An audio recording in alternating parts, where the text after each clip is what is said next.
Hi, I'm Cheryl Soleway. Welcome to Rocking the Ages, the Legends series. In these special episodes, I have the unique privilege of sitting down with some of the true legends of the fitness industry. These are the teachers of teachers. These are the pioneers, the people whose ideas have stood the test of time, not because they were trendy, but because they worked. These are the individuals whose work has influenced generations of fitness professionals and through them, millions of lives. Before we begin today's episode, I'd like to tell you why these conversations are a little different. Rocking the Ages isn't a fitness show. It's a show about aging well. But throughout my 45 years in the fitness industry, I've had the privilege of learning from some of the greatest minds our profession has ever known.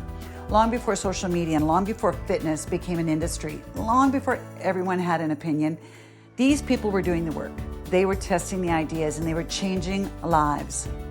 These Legends series conversations are an opportunity to learn from the men and women whose wisdom has shaped generations of fitness professionals, including me. This is Rocking the Ages, the Legends series. Let's get started.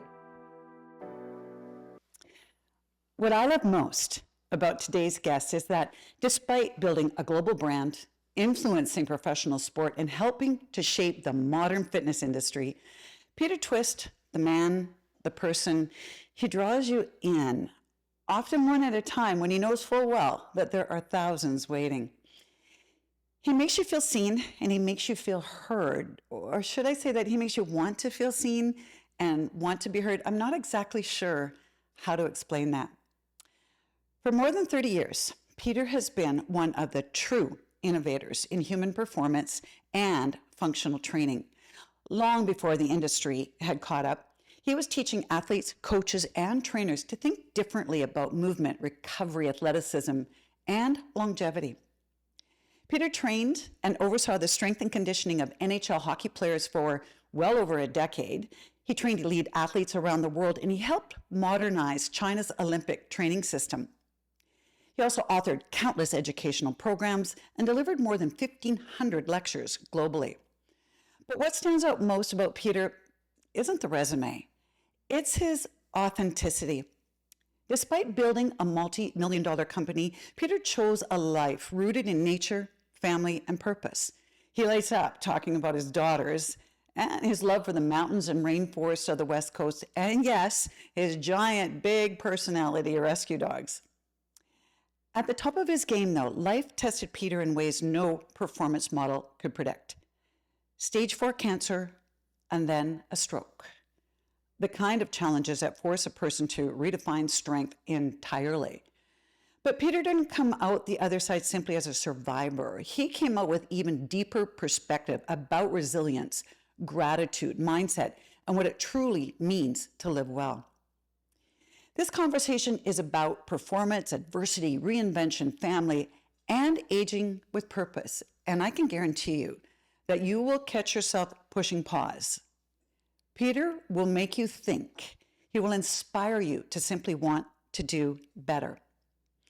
Now, I want to describe Peter as one of a kind, but honestly, that phrase feels a little too cliche and far too small. So I'm going to let you decide. Hi, everybody. I think I'm very excited to be introducing you to Pete Twist. And Pete, I have to say that I think I'm the most excited about this episode so far because of anybody I know, not only has our history been a long one, but you're my hockey guy. And, Yeah. you know, in every episode, I just feel that it's been so easy to relate life to hockey. And, Peter, tell us a little bit about that. What was your hockey background? I don't really know it. Well, hockey background. Well, first, I love being here with you. Oh, Thank you thank for you. including me Oh, and good. leading the way with Rocking the Ages. Thank you. And it's almost like an Office episode right away because I'm so excited. I'm more pumped up to be here than you are. So, Thank you. and to Pete. connect. But hockey.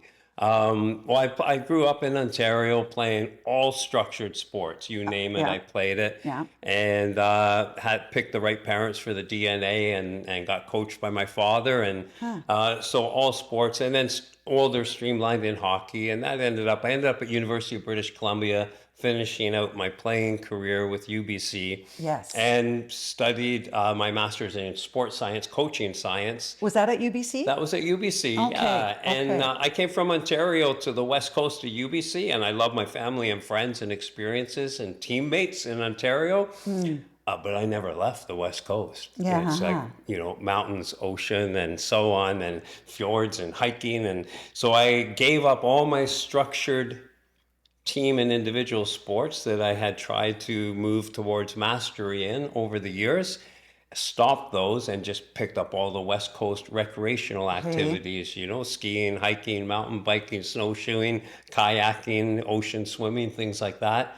And my hockey career went from playing at UBC, finishing off my eligibility, and then getting into coaching. See, because I don't know if you'll remember this, Pete, but I got to bring it up because my trip down memory lane with you was I was pretty new to speaking in the fitness industry, as you and I know too. We spent a good 25 plus more years than being very involved in speaking in the industry. But you came to one of the conferences Yeah. basically as a bystander. You came with Kathleen Keller. Oh, Kathleen. Kathleen Wow. Keller. Yeah, what a great And human. and I had just finished a little gig the year before with the Canucks. I was lucky enough to have this little gig Yeah. of doing fitness with them for 3 weeks. So I was still very aware of the Canucks. And here was Kathleen Keller to say, Cheryl, you've got to meet Pete Twist. He conditions hockey players. He's another level. And that's where I first met you, Peter. And to this day, I remember you kind of being all ears and eyes and saying, hey, I like the atmosphere in here. And sure enough, I don't know if we drew you in, but the next thing you know, boy, oh boy, did you ever bring a lot to modernize the whole industry. Well, it sure needed it, and you had Yeah. started, and you brought, your forward thinking and techniques and Thank you, therapy Peter. and so on, right? And Really. right, and Yeah. so we all have people before us who set the stage, Yeah. in there. But it was a great time because, Wasn't it? yeah, and bringing all, as they say, you asked me about my hockey background, and I did play at McMaster University in Ontario in junior, and then played at UBC. But that's where it was taking me, and if at best I'd have a minor hockey career. But my passion was to be a head coach at university and Was be a it? professor. Was it? So I did start towards my PhD, but then I had written a book on hockey conditioning, did some research. When? Was doing when I was at UBC. Oh, really? Yeah, with That long Dr. ago? Ted Rhodes, and we did new research. I had some new training Okay. ideas, and so I stayed on campus as long as I could because what's the Smart. hurry? Exactly. Yeah, no, one, it's fun. I'm playing the sport that I love, but I'm getting involved in research and testing, and they put me in position to develop the first athlete training center at UBC and so on. These are opportunities you're not going to get off campus right away You're right. as a newbie. You're right. And, in one way, there's some professors that are tenured and they've been there a long time, and Right. they haven't proved that they can flourish out in the real world. And that's it. You need those type of leaders and mentors also. Right. But from a knowledge and expertise, there's no better place than a university campus, and Yeah. it's young people getting mentored by profs who are all like open-minded and growth oriented. Yeah. So I grabbed every experience I could. And then I ended up getting connected into Vancouver Canucks Yeah, for the you strength did. and conditioning Yes, coach. you did. And I just tell people, like, if that was Vancouver Grizzlies basketball that came in later, or soccer, or these are sports I coach. I coached Hakeem Olajuwon. He won like MVP and stuff. But I'm not a basketball expert. I'm not a soccer Right. expert the same way. Right. And so if it was a different sport, they should have and would have picked someone else. I just happened to be specialized with everything. I went all in. Yeah. Like you do with your life. Yeah, and you know what? What's interesting, because I went to a coaching conference in the U.S. Before my Canucks position, my pro hockey position, and it was all X's and O's, X's and O's, X's and O's strategy, like head coaches. But the coaches of individual sport, like rowing and track and field, they were talking about speed and power and what you can change physically and with your brain you have a 100-meter sprinter, and of course there's a lot that goes into being the best, but you already know they're going to start out of the blocks, they're going to run for 100 meters Right. in a straight line, right, which is the lowest level of athleticism. And We then, don't mean that yeah. in a negative way. Well, it's just compared to the spectrum, Exactly. meaning there's not a lot of there's a limited number of things you can improve. And once you have the start and the running mechanics, well, you're going to look to the physical tools. Yeah. So that actually put track and rowing and sports like that way ahead because they were the first ones to adopt training. And it was the head coaches that were the first strength and conditioning coaches, the first personal trainers. Yeah. So I heard them speak, and that really resonated with me. So I came back to Canada going, okay, well, I'm not going to be a head coach of track, but I can be a strength and conditioning coach. Right. And in the US at the time, really that only existed in collegiate football and wasn't across all the other sports. Yeah. So what I did is I came back and started to work towards a position that did not yet exist. And I did go all in. And what I were we calling that specialized. back then? Was that strength and conditioning was that the terminology then? Because we weren't hearing strength and conditioning as a title. Within football, that was kind of the terminology. Other Okay. sports weren't using it. Yeah. Other sports weren't interested. Yeah. It was all X's and O's and strategy if it was a team sport. Right. So I don't. The head coaches weren't using that language, but they were implementing that role as the head coach of their individual athletes, right? Yeah. And Gee, Pete, it has been such an interesting journey so I'm saying we've known each other then along this path at least, I'm going to say about 35 years. I think so, yeah. It was sort of around, I'm going to say like early 90s, 92, 93, 94. Yes. And, I think to sort of share a different perspective too, it was more like 96 that I was invited back to work for the Detroit Red Wings. And my job with the Detroit Red Wings was now they had a power and they had a strength and conditioning coach, and they brought me on to be a functional fitness. And we got into that. That was another terminology that came along in our careers.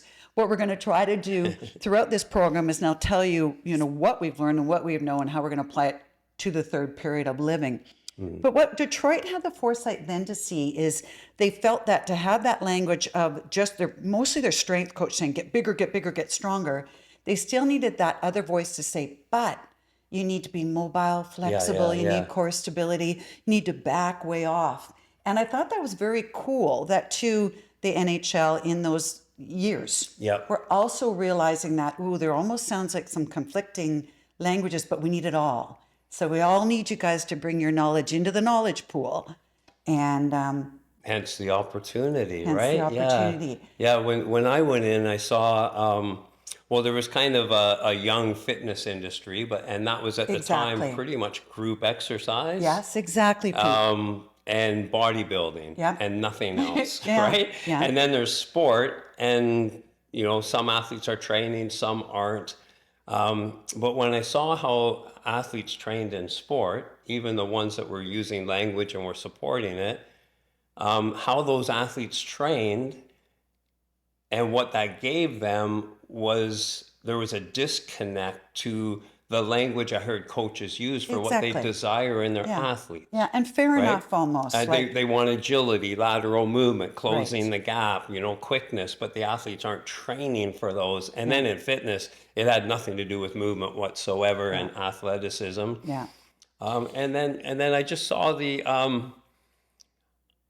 I don't know, there's 8 billion people and, almost 8 billion are smarter than I am. And I can certainly, my philosophy is I can learn something from everyone. Exactly. All 8 billion know how to do something I don't. Yeah. But for some reason, my brain works in connecting the pieces. Like I see everything from an eye from the sky. So if someone was hiring like a worker to do a specific job, I might be their worst employee. But if they want a rainmaker or to add something to their business or a missed opportunity, here's all the business ingredients, here's all the factors in society, and I can see them all at the same time connected. And what I saw in sports and the body and brain, even with professors at university that I learned so much from, But they were taking fascia in cadaver studies and removing the fascia Exactly. as an inert It was substance in the that way. didn't do anything. Right. And then I saw how athletes were training and what fitness was doing and cardio and muscle and things like that. And I always saw everything as brain and neural and communication. That's interesting. And the goal That's is, like way interesting. back when, is to get all the parts of the human system communicating together, sharing information and connecting the roles. Then you get speed, power, skill, right? High performance and so on. So I was going kind of reverse engineering from the brain, how the brain and fascia talk to the body, how they share info, and everybody else was going a different direction. And there can be different paths on a map that get to a same destination Yeah. or a good destination, Yeah. right? But I went with how I saw it.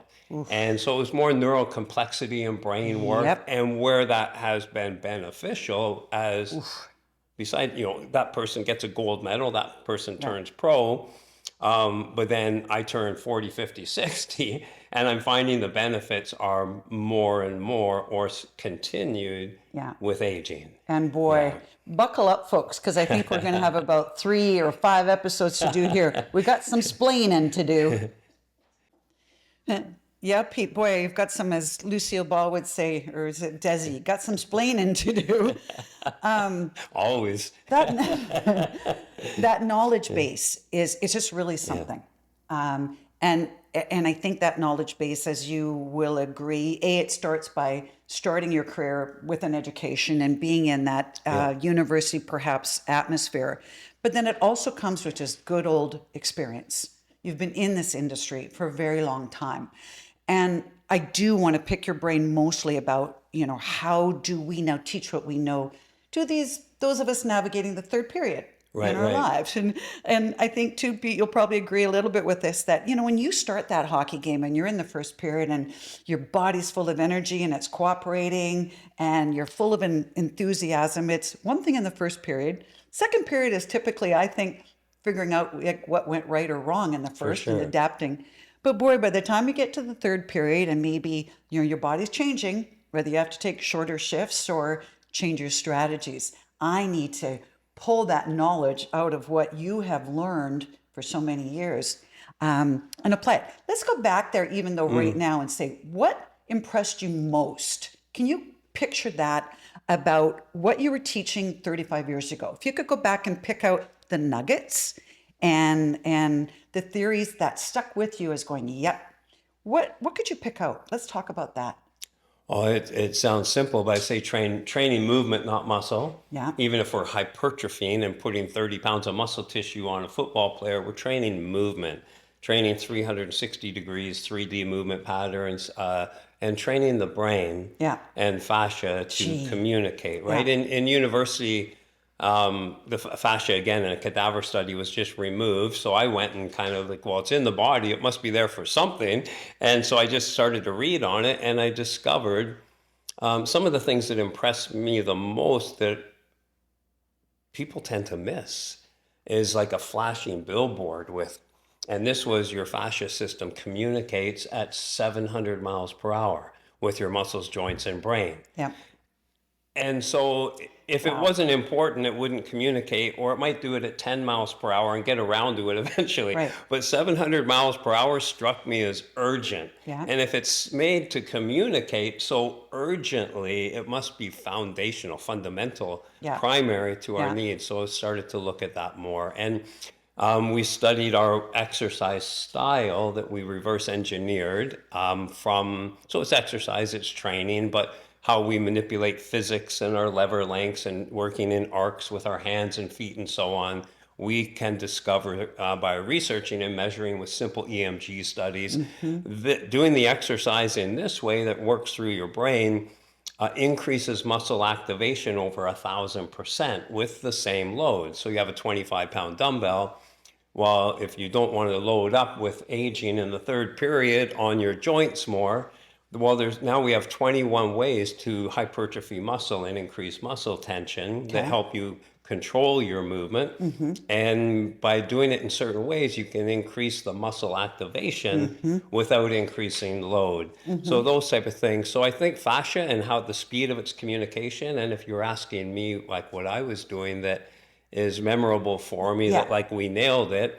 Good. When you see, as you were so ahead of the curve in everything you Pete. did, but our training certifications, there was other people like doing things functionally probably preceding me, but when we went in, 99.99% of people were not. Health clubs were not, fitness wasn't, bodybuilding wasn't, sport wasn't even, Not right? really. No. And so we just had the good vision, I guess, and you know, if we were talking languages, I spent so much time in China and people ask me, how's my Mandarin? I tell them, well, there's 8 billion people and I'm proudly the very worst in the world at languages. Yeah, I just don't yeah. have an ear and a tongue for that, right? Okay, yeah. So like I'm at the bottom of the barrel. And in training methodologies and linking all the sciences, how they're integrated together, that's one thing that I have a knack on. Yeah. And so we had the timing, I think in the year 2000, we launched the industry's first functional training certifications. And we In had, Canada, we're talking, now you were that- dabbling in China at, that took us global because Okay, it was like okay. people had not seen I got to sliced back bread you up a little before. bit, Pete, because So- not everybody knows you Yeah, as yeah. well as I do. So now, I'm going to back you up. I'm going to back a little bit Okay. up on some other things too, you guys. And that for those of you that don't know what Pete and I are talking about when we refer to fascia, you may have also heard Helen Vanderberg in the last episode that we did. We also talked about fascia. It is like a spider webbing throughout your entire body. It's very influenced by fluid, and hence a little bit like when Pete's saying in the cadavers that we would be looking at when we were studying anatomy and physiology, this fascia would just look like a bunch of strings without fluid. It seemed like it got in the way. So it got removed typically when we were doing our anatomy. But as Helen explained, your fascia, it's perceiving things like danger long before even the rest of your sensory system is. So it is very complex, and I don't think we can explain it well enough here, but you do want to keep exploring it. It's getting more and more light on just how important fascia is. So, and I do that. Now we're going to back you up to Pete. When you started then really creating programs, was this when you had now created twist conditioning? Like, tell me a little bit about those pieces. Who were you when you were then putting kind of names and titles and educating people as to these programs? When did you develop twist conditioning? Yeah, I guess, you know, the 90s and into the 2000s were an NHL and pro sport run Yeah. for me. And somewhere like early in that, I started to run high performance camps for athletes of Yes. all sports. Yes. And then we started to run high performance camps all over the place. Yeah. And eventually, my goal at the time was never to have a facility, but just to run these camps. Then I ended up setting up a facility. There was demand Yeah, and how could you help interest, but the demand? And when you have, you know, 4 walls and a roof, you can define the culture. Can you remind the people, what were some of the sayings on those walls? Because I can think of some. Oh, well, certainly give energy and, you know, better every day. Better every day. Yeah. I wanted to hear that one. Better every day. Oh, right Yeah. on, Pete. And in Still. Mandarin, which I can't speak, but I can, you know, Oh, right add it on. You got to lift that up a little bit higher. Yeah. Pete, that's This what is- I can remember seeing your better every day and sort of the positivity that you had going on. Again, it wasn't like it was long before the curve, but it kind of was. Yeah, You it was know, give, you were- give good energy, and it was all, The mental game. for an athlete, it's not just what they achieve. Let's just say it's, you know, it's improvement, it's enjoyment of your sport, it's health. All the philosophy of sport is to develop good citizens, people who can have character, mindset, attitude, goodness, yes. can cooperate and collaborate well, you know, and individual Oh, things my like goal goodness. settings and so on. Yeah. That's being lost in society a bit, but hopefully athletes still get it. Yeah. And then it's not just what you achieve. Do you have a college scholarship? Do you get a gold medal? Do you have a professional career? It's how you do the process, not just the process of practice and mastery, but how you show up and treat people, right? So my athletes, one of their goals that I instilled in them is to leave each moment and each person in each moment better than when you showed up into it. Right? And Fantastic. so, and there's athletes that it tends to be 90% of the time. There can be a genetic anomaly who continues to be an idiot. Yeah, exactly. And maybe that's the background they came from. But most athletes, I think everyone can have a higher success or just honor themselves in how they do it. If here's the professional, could be accountant, lawyer, business person, Exactly. anyone in a career or an athlete. You want to do this professionally. This is limited by the person inside the professional. Thank you. And Yep. so we work Yep. on the person inside the professional. And most athletes are going to have their sport. They won't be in a pro career for 20 years, Right. right? And so when they're doing this, this is the main thing that Yeah. they benefit Yeah. from for life, long into life, right? You And so know, a lot of our signage that you talk about, the yeah. mantras, they were about achievement and the Yeah. courage to go for it, but a lot of it was building the human inside the The mental professional. makeup too. So, Yeah. in Rocking the Ages, folks, I come back and forth in my 7 keys, and I don't like to rate it number one, but I always bring up mental makeup first. Your mental Yeah. attitude. And when it comes to this aging thing and longevity, my first question is, have you thought about it? What's your attitude towards it? And so, you used the word too, the process, just a minute ago for me, Pete. And so, people too, as we're going through this aging thing, that, we don't know exactly what's happening in 5 years, 10 years now. But again, it's the process. Are we committed and ready to enjoy That's right. the process and what it takes? And I love that 35 years ago or longer already, you were really subtly, and maybe not so subtly, but making sure that the mental makeup was very much a part of your process. Well, 100%. And I will say in the NHL and pro sport, when I leave an opportunity and walk through the door, I don't miss it. I don't look back. I'm into my new chapter. I want to create focus where you are, right? Be Exactly. where you are. Yeah. And I remain grateful and appreciative. And there was so many amazing moments. Yeah. But I will say overall, it wasn't the culture that I would instill, right? There was lots of good things, but it just wasn't. It was Ooh, I like where you're incomplete. going with this. And so I resigned from the NHL, one because Yeah.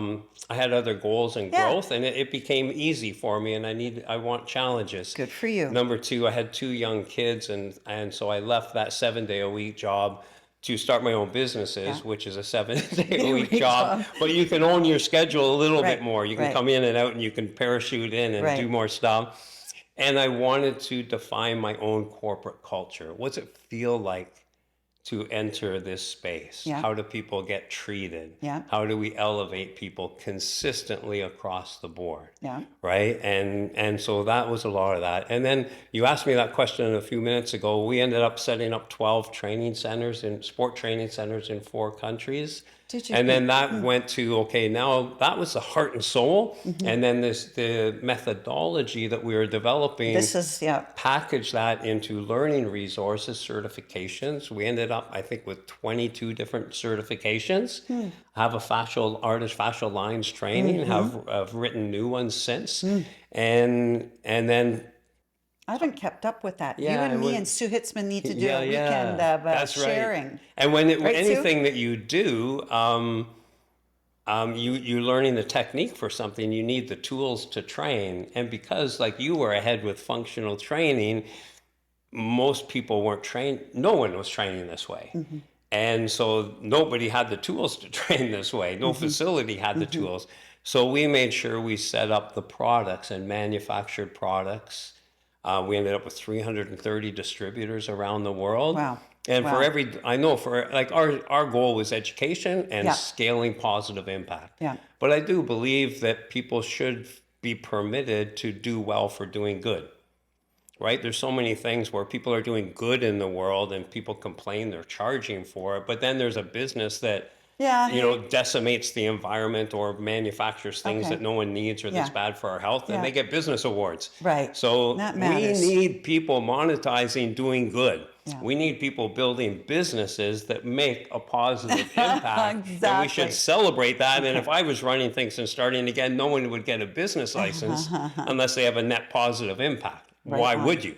Right on. Right? If it deteriorates our water, air, soil, Yeah. or humans, or mental health, or anything, you don't need to be in business. Right. We want to uplift society and nourish them. So every dollar of education and certifications that we sold, which went really well, we sold $10 a product.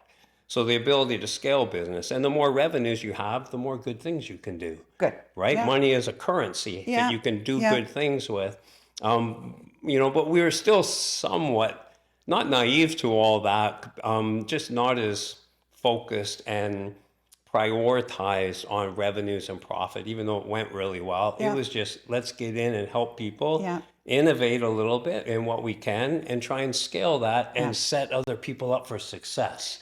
That was our passion. Peter, I love the direction that you were moving in as far as saying, here we spent this time developing programs for high achievers Yes. and, elite athletes. But what we also learned along the way is that not everybody even wants to be an elite athlete, and nor should you be. That part of just learning to live this life Yeah. is the process, the process. So I think we want to talk now a little bit about that, how do we talk to people now, say in that second and third period, Right on. to get them to enjoy, embrace the process? Let's start. What do you think are some of the building blocks of the process later in life? And not for an athlete, just the everyday person who wants to live better. I think number one is your mental fitness and Okay. mindset. Yeah. If I may, I don't know anyone that has a poor attitude and poor mindset that has excellent mental health. And I don't know anyone with a brain that's not healthy, who has a great mindset or mental fitness. Yeah. Right. And so there's a triad there to Yeah, work together. there is. And I start with expectations, because we're marketed poor expectations with aging. And then We're changing that, tend though, to Pete. believe We're changing it. We sure are. And there's, as you'd be aware of, there's the biology of beliefs. And so here's Biology of beliefs. Is that a term? Is that a Pete Twist term? the biology of beliefs is not a Peter Twist term, but I adopted it. Okay.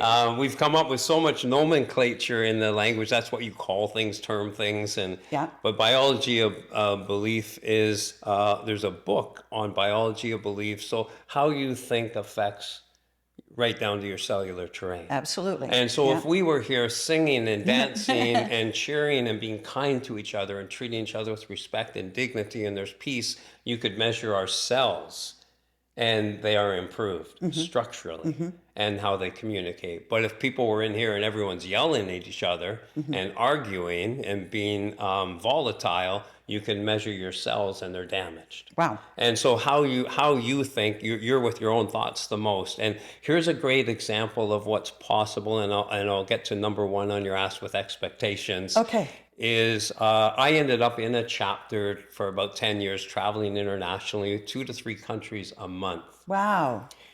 And my attitude leaving was, I'm going to feel better when I get home than when I left, and I will have 0 jet lag. So that changed how I did everything. I also calculated 15 hours in a plane, and then door to door from your Pete, I home. watched you do this. Yeah, your home to a hotel might be 24 hours. Right. Well, that's also a big chunk of my life. Yeah.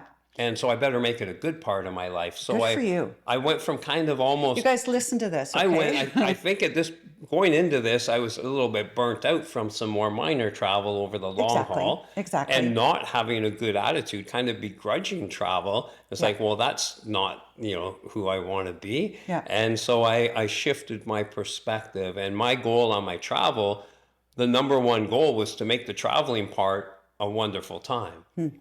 And so I was 100% present every step. And if I was in Taipei, in Taiwan, buying a quick coffee or tea and a stopover, and you were there in lineup with me, or you were working and providing the coffee, I'm 100% here with you. I'm looking you in the eye. My phone's away. I'm grateful. I'm trying to uplift you. And wouldn't you know it, 90% of people reciprocate. Right. So my travel ended up being receiving good energy. And being in the moment itself is travel may be arduous, but I thought, well, I just sit during travel. Someone else is working, right? I don't Exactly. have to think. You're Right. kind of guided where to go Right. from check-in to the, Right. to the gate, to the plane, to your luggage, to the taxi, to the hotel. Pete. It's my lowest thinking time. Yeah. But my goal was to feel great, and with that, I never had jet lag. I think jet lag is a made-up myth of poor expectations and bad habits. And if we went on a plane for 15 hours in our own province here in beautiful British Columbia and didn't even change time zones, I bet we'd feel jet lag after if someone didn't set themselves up, right? Right. It's fabricated, and our body listens Yeah. Yeah. to our thoughts. So for people in the second and third period of life, and they're in the 11th inning, they're in even overtime, and you're blessed, and Hey, you're like, exactly. you're going into the Put me in, game. coach. I believe, and no disrespect to academia, of which we're founded on, I believe all aging research is invalid. Let's go And there. aging research will take however many, 100 subjects, 1,000 subjects. Let's Right. keep it simple. 100 subjects, they're pooled from society, Yeah. the average of North America, and no disrespect, like we're cheering for people, but the average in North America is not healthy and fit and positive mind, I right? know, Pete. Yeah. And then they get a program like you're going to eat this food, or you're just going to do what you normally do, or you might do an old school exercise program or what have you. And then 20 years later, they measure them, and 20 years later, they're degraded from where they Yeah. were, We're so surprised. right? Right. And so you're measuring. Of course, we all do. We're born and we all die, and there'll be a point where we're less physically vibrant in our later years. However, what they really measured was poor expectations, poor lifestyle, poor nutrition, poor attitude. Pretty self-fulfilling. Self-fulfilling, Right? They were predicting 100%. this was going to be the result. The exciting part is that the body and brain want to heal. So if you're having difficulties or you've been through illness or injury, or the body and brain really want to heal, and they're capable of healing, and we can help facilitate can. that. Yeah. And number two, any age, any stage, 30, 40, 50, Any 60, age, any 70, stage. 75, 80, you're coming off a stroke, you're coming off cancer, you've gained weight that you're going to aspire to lose, you've got, all kinds of all the setbacks and life happening types of stuff.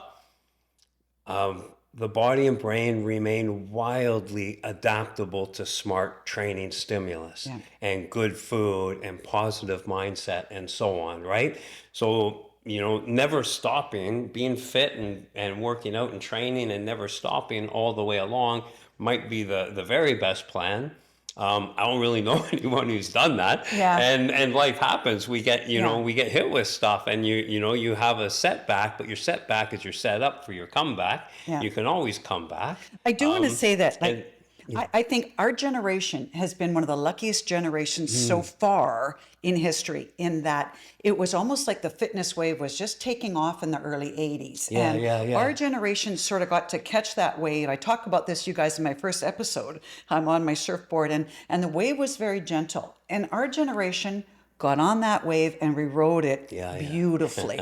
And so again, like listening to you, Pete, I think, we are going to rewrite this chapter of what the next 30 years might look like for in our lives compared to the studies you are referring to. I completely agree that the studies that they had done previously, the result was negative, and we could have predicted that. Yeah, self-fulfilling, But, you said. I think. through these kind of conversations, Pete, through these kind of programs where now we're sitting down to say we need the word to get out there, that we are not only transforming what fitness was like through the 80s, 90s, and 2000s, we're going to change aging as well, because of exactly what you're talking about. Starting with the mindset and already setting people up for, a different result than what we've seen in the past. Pete, we are going to change the way people age. Yeah, 100%. Proud. Yes. Yes. And to connect with people with understanding and empathy. Like life happens and we all fall off track, and Yes. that's not uncommon. One, to have hope, because hope is powerful. Hope is life. Movement, any kind of movement. Motion creates positive emotion, right? So, and Exactly. that helps.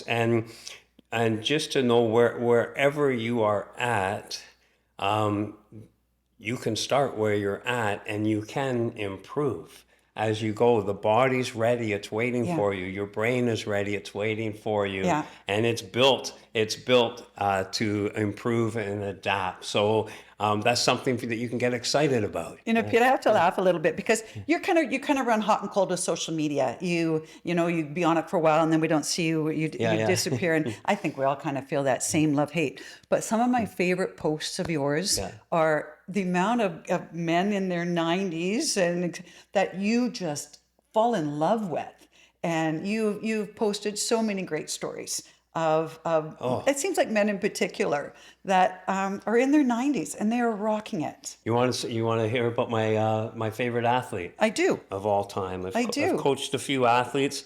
This is a gold medal from Florida, from the national championships, Mr. John Anoka.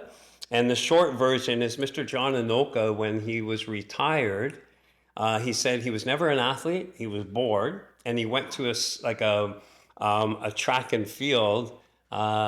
He called it a seniors track and field Seriously? meet, just for something to do. Like he had nothing to do, and he's like, they're having a lot more fun than I And am. how old is he when he's starting this?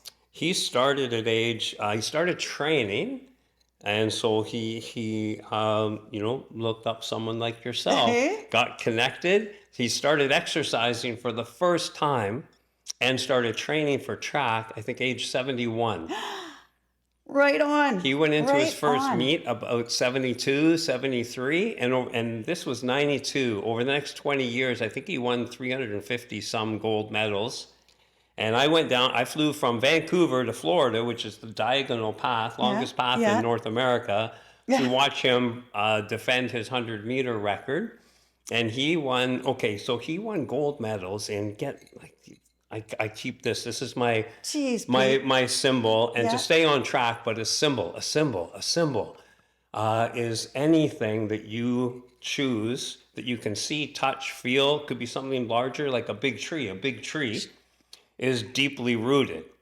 It's grounded, so it can grow tall, and it's weathered many storms, and still grows tall. So I bestow meaning on trees when I go hiking in the Oh my forest. goodness. Yes, you And, do. and the purpose of a Yep. symbol is, instead of like talking about it for half an hour, all of that meaning comes to you immediately. So when I hold this, Hey. all of my meanings from this symbol comes to me as the lessons I learned. And John Anoka won gold medal in 100 sprint, 200 sprint, speed sports, 400 shot put and long jump, 5 speed power That's a sports, really right? great story, Pete. And Really so great story. I was down at the finish line watching and cheering, and what impressed upon me is that of course they're 92, so they're running, and they're not running like someone in the Olympics. Exactly. They're But he wasn't doing like a shuffle. He was striding. He was nice. opening up his Hey, stride. You would have loved his I would have mobility. loved it. And there's two things, and a lot of success, I think, is a dichotomy. Like, we need grit and grace. We need resiliency and adaptability. Ooh. We need perseverance and peace. Dichotomy gives you success. So what I saw from him, I saw a big grin on his face. He's smiling. The guys racing against him were smiling. And I could hear Oh, really? he was gritting and grunting his way through. So he was striving, he was grunting, and he was smiling. And he's probably going, "I'm a rock star, I'm 92 and I'm running on the track." And just to be alive and to be Right running whatever on. you can do, right? Yeah. So you can hear it in me. Yes. I'm 62, and you know, I don't know, in past lives put together in wisdom, I hope I'm around 1,000 years old. And Nice. some days I That's a feel nice like I'm way to think. 150. Yeah. And lots of days I feel like I'm 30, 40, you know, everything's clicking, the mindset's there. And I don't have, life goes by so fast, as you Oh my know, gosh, right? yeah. It's like carpe diem, seize the day and as best we can. So I have no, this is my favorite age so far. Yeah, And I yeah, say that love at that every idea. age. Yep, exactly. And I'm in no hurry to be 70. Yeah. I'm in no hurry to be 80. I'm in no hurry to be 90, but I'm sure looking forward to it. Yeah. And you can hear it in me telling this story. And you said the social media post with the 90-some-year-olds. Yeah, To be inspired by that, You to are, know you what's possible, celebrate them. to believe in what's possible Yeah. and celebrate them. Yeah. And we celebrate them because then we're giving what's possible for all of us. Right. Hey, folks, I don't think this is going to catch any of you by surprise, but I need to shut this one down because Pete and I can talk for hours and hours. So you know what? I will see you in another episode with Pete Twist coming up. Stay tuned.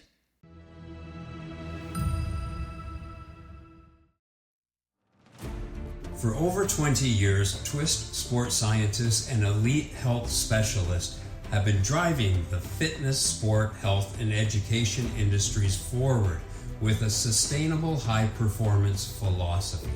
Our groundbreaking integrated brain-body neuroscience techniques and training methodologies have been delivered to over 2,000 professional and Olympic athletes, including 4 Major League MVPs, teaching them mindset practices and physical excellence. After developing athletes and educating coaches in North American pro sports, I am honored to say Twist was hand-selected by the China government to modernize their summer and winter Olympic training programs and deliver education to domestic Chinese sports specialists. A fitness buzzword you may be familiar with, functional training, was introduced to the world by Twist 20 years ago when we launched the world's very first functional training certification courses to trainers, coaches, teachers, therapists, and sports medicine doctors. From these innovations and contributions, we've been fortunate to win multiple global awards for innovation and inspiration.